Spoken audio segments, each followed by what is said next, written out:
बच्चों coordinate geometry का basic already हो चुका और एनसीईआरटी की वीडियो आपको मिली गई होंगी। एनसीईआरटी की प्लेलिस्ट में कोऑर्डिनेट ज्योमेट्री के नाम से वो सारी मैंने पूरी डिटेल से वहाँ पर सोल्व कर रखे हैं एनसीईआरटी की बुक को, और सारा बेसिक डेरिवेशन वगैरह सब कुछ है बिल्कुल अच्छे से।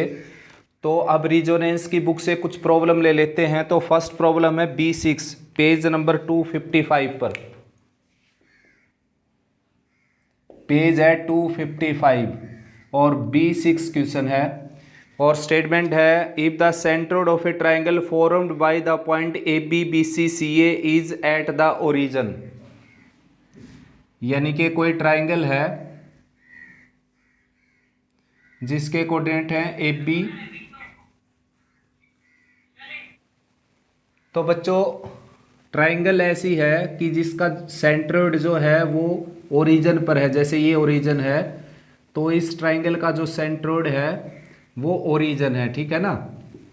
ओरिजिन पर सेंट्रोइड है तो ये पॉइंट है जैसे AB गिवन है, इसके तीनों वर्टेक्स ABBCCA, ABBC और CA, ये तीन वर्टेक्स गिवन है इसके, और इसका जो सेंट्रोइड है वो ओरिजिन के ऊपर है। थोड़ा सा आपको नीचे दिखाई देती होगी ये ट्राइंगल, ठीक है ना, लेकिन कुछ इस तरीके से बनी हुई है कि सेंट्रोइड जो है वो ओरिजिन पर है, ठीक है ना। ये पॉइंट है आपका AB। अब देखो सेंट्रोइड ओरिजिन पर है तो सीधा सा क्या हो गया A plus B plus C/2 equal to 0।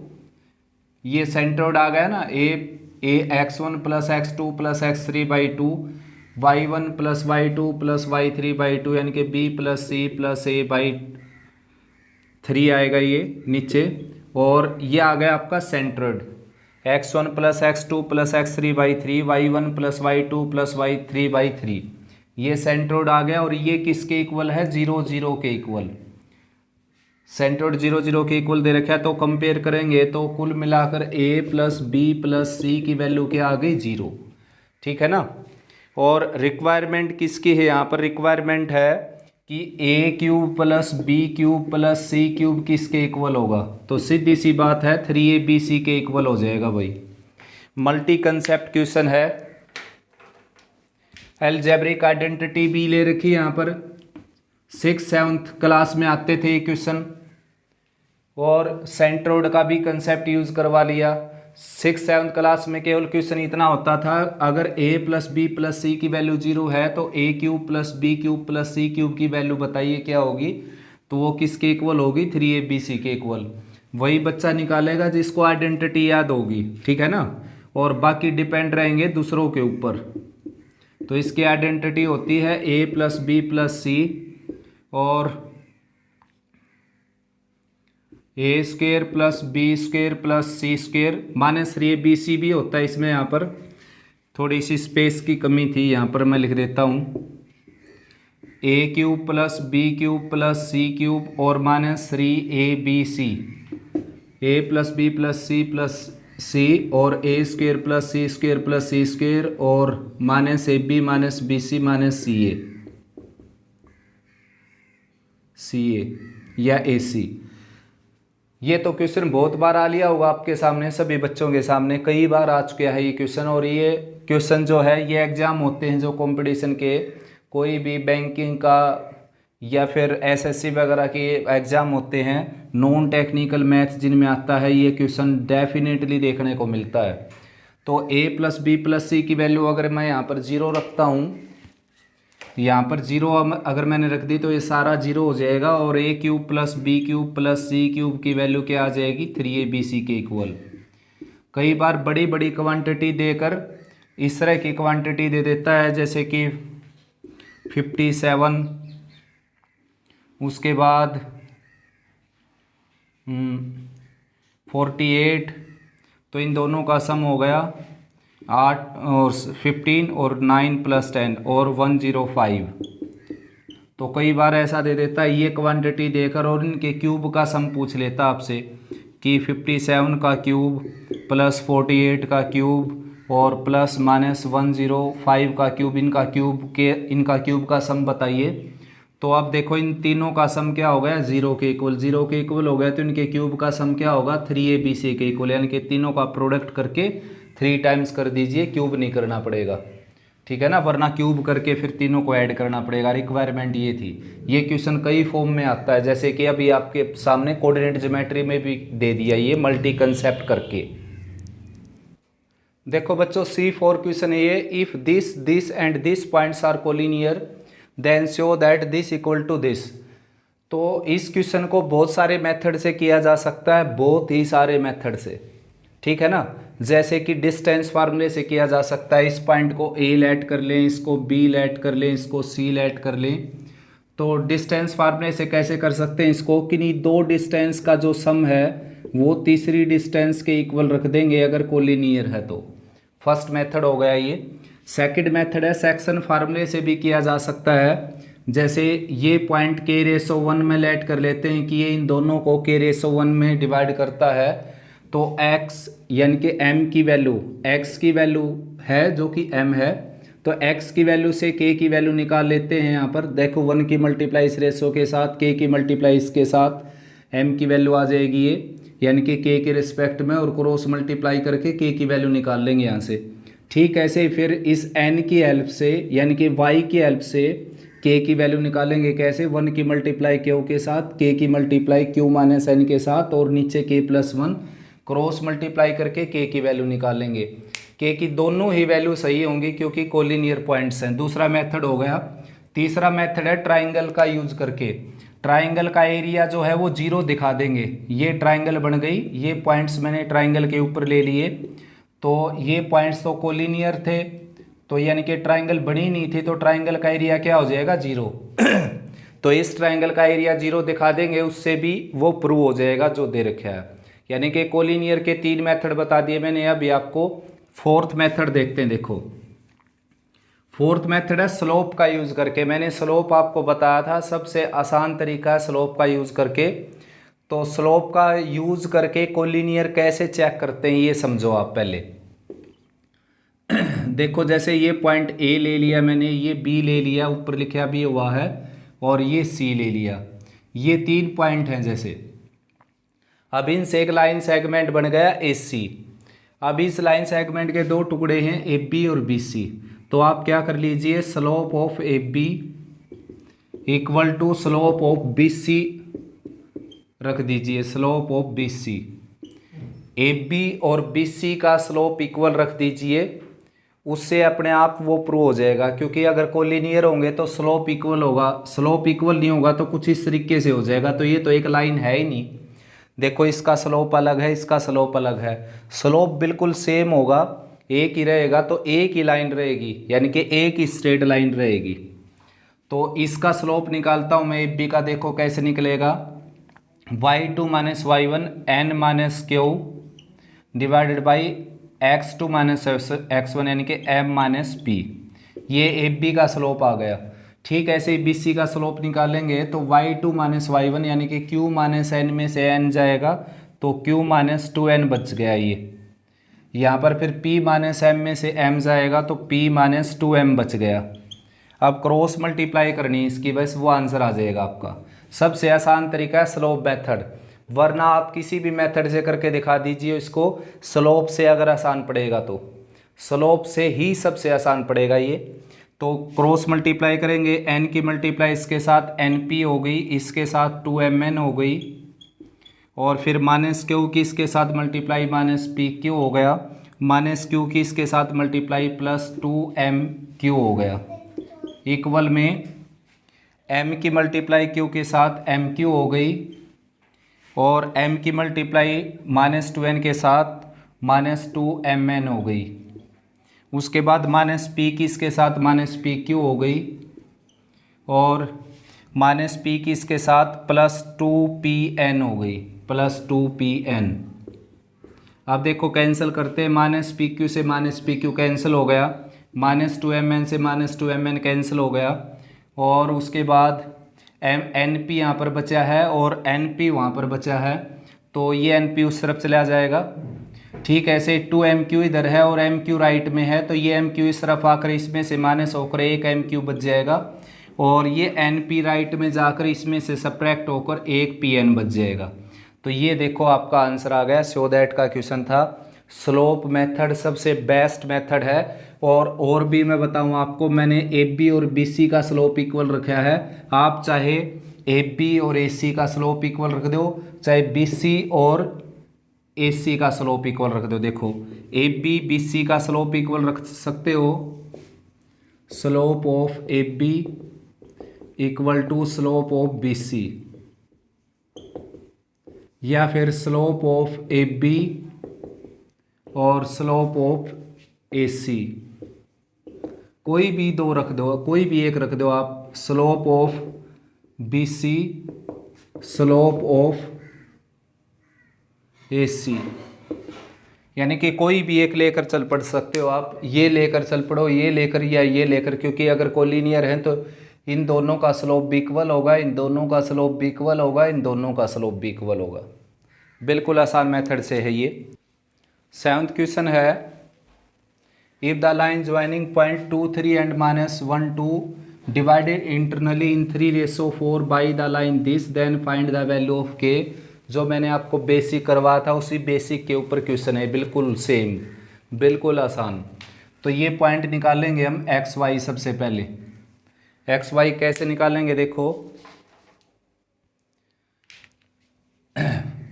X की वैल्यू कैसे निकलेगी, 4 की मल्टीप्लाई 2 के साथ जो कि 8 हो गई, ठीक है ना। 4 की मल्टीप्लाई 2 के साथ, 4 इस रेशो की मल्टीप्लाई एक्स के साथ जो कि 8 हो गई, इस रेशो की मल्टीप्लाई इस एक्स के साथ जो कि -3 हो गई, और नीचे दोनों का सम जो कि 7 हो गया। ये आ गया आपका 5/7। एक्स की वैल्यू आ गई है 5/7। फार्मूला लगाकर निकाल सकते हो, फार्मूला मैंने बता ही दिया था आपको। ये हो गया 5/7। अब y की वैल्यू निकालेंगे, इस रेशो की इसके साथ मल्टीप्लाई 12 हो गई, इस रेशो की इस y के साथ मल्टीप्लाई 6 हो गई, और नीचे दोनों का सम 7। ये आ गया 18/7। 18/7। ये पॉइंट अगर नहीं आया तो मैं दोबारा से बता देता हूँ, बिल्कुल सिंपल क्वेश्चन है। ये 2 3 है और ये है -1 2, और ये रेशो दे रखा है 3:4। तो x और y की वैल्यू निकालनी है। फार्मूला ये है mx + mx divided by m + m। यहाँ पर 1 2, यहाँ पर 2 1, यहाँ पर 1 2। ये m1 है, ये m2 है, ये x1 है, ये y1 है, ये x2 है, ये y2। इसमें रख दो, आंसर आ जाएगा। ठीक ऐसे y की वैल्यू निकालनी है तो यहाँ पर आ जाएगा y, और यहाँ पर भी आ जाएगा y। तो ये y1 रहा है, ये y2 रहा है, और m1 ये रहा, m2 ये रहा, ये यहाँ पर रख दो, ये आंसर आ जाएगा। तो ये पॉइंट आ गए, और ये पॉइंट जो है इस ओरिजेंटल लाइन के ऊपर भी है और ओब्लिक लाइन के ऊपर भी है, इसके ऊपर भी है। तो ये पॉइंट दोनों के ऊपर है। तो अब ये जो ओब्लिक लाइन है इसकी इक्वेशन है मेरे पास। अगर ये पॉइंट इसके ऊपर है, इसके ग्राफ के ऊपर, तो इसकी इक्वेशन को सेटिस्फाई करेगा ये। तो x की जगह 5/7 रखेंगे और y की जगह 18/7 रखेंगे, तो ये इक्वेशन सेटिस्फाई होगी, उसके कारण k की वैल्यू निकलेगी। 18 2 जा 36, 36 और 5 41, ठीक है ना। ये 36 हो गया, 36 में 5 और ऐड किया तो 41/7 आ गया k की वैल्यू, ठीक है ना। 7th क्वेश्चन था, ये ऑप्शन करेक्ट हो जाएगा। अब 12th क्वेश्चन करते हैं। स्टेटमेंट ये है, एक्सरसाइज 3rd के का क्वेश्चन नंबर 12 है। 259 पेज पर स्क्वायर के अपोजिट वर्टेक्स दे रखे हैं, तो स्क्वायर का एरिया रिक्वायर्ड है। तो अपोजिट वर्टेक्स को ज्वाइन करेंगे तो डायगोनल बनेगा, और डायगोनल इसका नाम रख देता हूँ मैं PQR, PQRS। तो जो SQ है, SQ या QS कह लीजिए इसको, SQ की लेंथ आ जाएगी अपने पास। देखो a - b का स्क्वायर डिस्टेंस फार्मूले से, प्लस b - a का स्क्वायर लिखो या a - b का स्क्वायर लिखो, एक ही बात होती है, मैंने बताया था आपको, ठीक है ना, अंडर द स्क्वायर रूट। तो ये क्या हो गया, ये हो गया 2 टाइम्स a - b का स्क्वायर हो गया अंडर द स्क्वायर रूट, और रूट से बाहर निकालेंगे तो a - b √2 बन गया। ये इसका डायगोनल बन गया। देखो ये इसका डायगोनल है तो इसकी साइड आराम से आ सकती है। इसको अगर मैं एक्स लेट कर लूँ, इसको एक्स लेट कर लूँ और पाइथागोरस थ्योरम लगा दूँ यहाँ पर, तो x square plus x square plus x square यानी कि परपेंडिकुलर का स्क्वायर बेस का स्क्वायर, और राइट में क्या हो जाएगा इसका स्क्वायर, जो कि क्या है 2 टाइम्स a माइनस बी का स्क्वायर। तो ये आ गया 2x स्क्वायर और राइट में a माइनस बी का स्क्वायर और 2 साथ में है ही, ये इसे कैंसिल हो गया और एक्स स्क्वायर की वैल्यू क्या आ गई बच्चों, एक्स स्क्वायर की वैल्यू आ गई a माइनस बी का होल स्क्वायर। इसको b माइनस ए का होल स्क्वायर भी बोल सकते हो और a माइनस बी का स्क्वायर भी बोल सकते हो। तो एक्स स्क्वायर ही क्या है, इस स्क्वायर का एरिया, साइड इनटू साइड यानी कि साइड का स्क्वायर। तो साइड का स्क्वायर ही आ गया, ये साइड निकालने की ज़रूरत है नहीं यहाँ पर। ऑप्शन इसमें दे रखे हैं a plus B square 2 times a plus B square, a minus B square 2 times a minus B square. तो C option is the correct answer. ये और AP इज टू AB दे रखे है 1/3 और पीस लाइन के ऊपर है, A पॉइंट ये है, B पॉइंट ये है, और हमने निकालना क्या है देखो, या तो एक्सटर्नली, ये एक्सटर्नली डिवीजन दे रखे है किस्म से, ठीक है ना। AP जो है AP और AB और AB का रेशो दे रखा है, तो AP और PB का रेशो होगा तभी काम चलेगा, तो वो आराम से आ जाएगा। इसका रेसिप्रोकल करो पहले, AB बाई AP, इस तरह किया 3/1 आ गया। अब 1 माइनस कर दो इसमें से दोनों side, AB by AP minus 1 और 3/1 माइनस 1, तो ये आ जाएगा। देखो एलसीएम लेंगे तो AB minus AP divided by AP और राइट में आ जाएगा 2/1। तो AB माइनस AP क्या आ जाएगा देखो, AB में से AP जाएगा तो PB आ जाएगा, PB डिवाइडेड बाई AP और राइट में क्या है 2/1। तो रेसिप्रोकल करूँगा तो AP बाई PB आ गया 1:2 यानी कि 1:2 आ गया ये। अब 1:2 लगा कर ये P के कोऑर्डिनेट आ जाएंगे आराम से। देखो 2 की मल्टीप्लाई 2 के साथ 4, 1 की मल्टीप्लाई 5 के साथ 5, 5 + 4 9 और 9 को 3 से डिवाइड करना है इन दोनों के सम से। फिर y निकालेंगे, 2 की मल्टीप्लाई 1 के साथ 2, 1 की मल्टीप्लाई -8 के साथ -8 बाई इन दोनों का सम। तो 2 - 8 - 6/3 -2 आ गया, ये -2 ये हो गया और 3 ये है, ठीक है ना। 3 - 2 आ गया ये। अब 3 - 2 जो पॉइंट है वो इस ओब्लिक लाइन के ऊपर है, तो इसकी इक्वेशन को सेटिस्फाई करेगा। 2 × 3 और y की जगह रखे हमने -2 और प्लस के राइट साइड में 0, तो ये आ गया 6 - 2 4 यानी कि k की वैल्यू आ जाएगी -4। क्वेश्चन समझने का था ये, क्योंकि रेशो दे रखा था AP और AB का, जबकि काम करेंगे हम किसके ऊपर, AP और PB के रेशो के ऊपर। तो वो आप निकाल सकते हो इस तरीके से।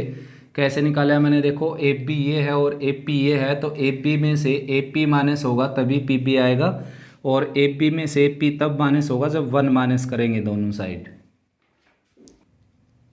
देखो बच्चों, स्लोप का यूज़ करके कोलिनियरिटी कैसे चेक करते हैं हम। जैसे ये पॉइंट है 1 2 2 3 और 3 4, ये पॉइंट है आपके पास, इनको हमने कोलिनियर चेक करना है, और स्लोप का यूज़ करके चेक करना सबसे आसान होता है स्लोप का यूज़ करके।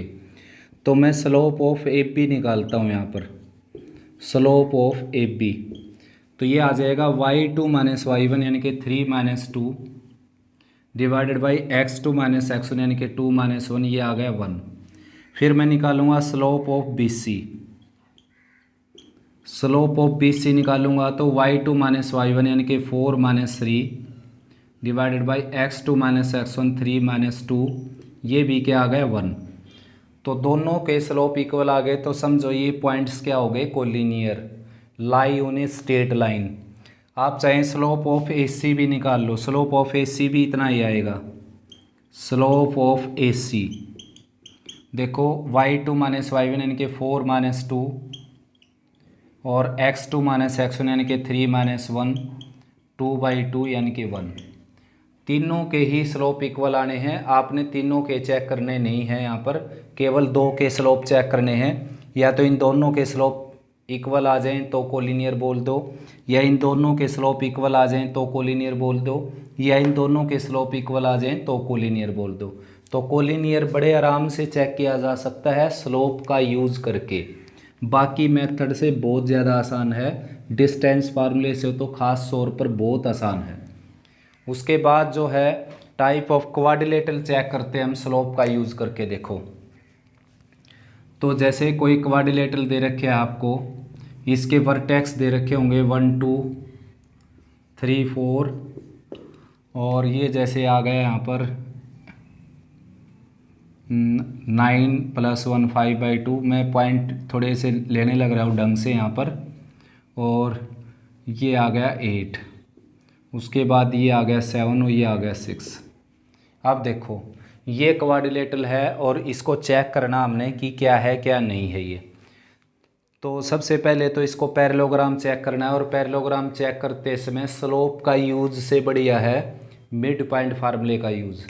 तो मिड पॉइंट फार्मूले का यूज़ करेंगे। देखो इस डायगोनल का मिड पॉइंट लेंगे जो कि कितना आ गया 9 + 1 10/2 यानी कि 5, और 8 + 2 10/2 यानी कि 5 आ गया। अब इस डायगोनल का मिड पॉइंट लेंगे तो ये आ गया 7 + 3 5 10 का उसका हाफ 5, 6 + 4 10 उसका हाफ 5, यानी कि फार्मूला होता है x1 + x2/2 and y1 + y2/2। तो भाई बच्चों अगर दोनों के मिड पॉइंट कंसाइड कर गए तो पैरेललोग्राम हो गया, ये पैरेललोग्राम हो गया ये, ठीक है ना।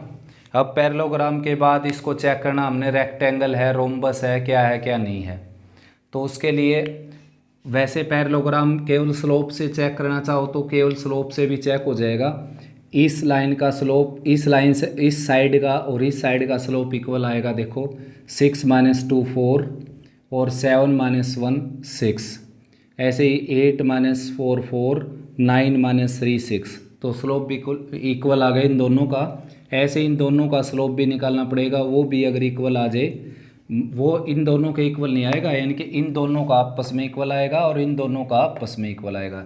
जैसे मैं इसका स्लोप निकालूं तो 8 - 6 2 और 9 - 7 2, 2/2 1 आ गया उसका, जबकि 4/6 आया था। तो इसका भी स्लोप 1 आएगा, इसका 4/6 आया था, इसका भी 4/6। तो इस तरीके से आप इसको पैरेललोग्राम बोल सकते हो। उसके बाद पैरेललोग्राम के बाद ये देखना हमने कि ये रोम्बस है या नहीं है, स्क्वायर है या नहीं है, रेक्टेंगल है या नहीं है। तो रेक्टेंगल कब होगा, जब इस लाइन का स्लोप और इस लाइन के स्लोप की मल्टीप्लाई -1 के इक्वल आ जाएगी, ठीक है ना। ABCD slope of AB into slope of BC, slope of AB slope of BC अगर -1 आ गई तो समझो यहाँ पर 90 डिग्री का एंगल हो गया, क्योंकि मैंने बताया था कि दो लाइन आपस में 90 डिग्री का एंगल बनाती हूँ तो उनके स्लोप की मल्टीप्लाई -1 होती है, या उसके स्लोप एक दूसरे के नेगेटिव रेसिप्रोकल होते हैं। मान लो इसका स्लोप 4/6 आ गया तो इसका -6/4 आ जाएगा। तो यहाँ पर 90 का एंगल बन जाएगा, और एक 90 का एंगल हो गया तो सारे ही 90 के एंगल हो जाएंगे। क्यों? क्योंकि पैरेललोग्राम पहले प्रूव कर चुके, पैरेललोग्राम के आमने सामने के एंगल इक्वल वैसे होते हैं ही। तो ये 90 का तो ये भी 90 का। पैरेललोग्राम के एडजेसेंट एंगल का सम 180 होता है, तो ये 90 का होगा तो ये भी 90 का, फिर ये भी 90 का। तो एक 90 का एंगल होते ही सारे 90 के एंगल हो जाएंगे, और ये क्या बन जाएगा, रेक्टेंगल। उसके बाद रोम्बस अगर बनाना है इसको, तो रोम्बस कैसे बनेगा, इसके डायगोनल, इस डायगोनल के और इस डायगोनल के स्लोप की मल्टीप्लाई अगर -1 आ गई, यानी कि AC और BD के स्लोप की मल्टीप्लाई अगर -1 आ गई तो ये क्या बन जाएगा, रोम्बस। क्योंकि रोम्बस के डायगोनल एक दूसरे को 90 डिग्री पर बाइसेक्ट करते हैं, रोम्बस बन जाएगा। रोम्बस के बाद अगर स्क्वायर बनाना है तो फिर से इसके स्लोप की मल्टीप्लाई -1 आ गई तो यहाँ पर भी 90 का एंगल बन जाएगा, और ये सारे ही 90 के एंगल बन जाएंगे, तो ये स्क्वायर बन जाएगा। तो केवल स्लोप अपने दम पर चेक कर सकता है टाइप ऑफ क्वाड्रिलेटरल।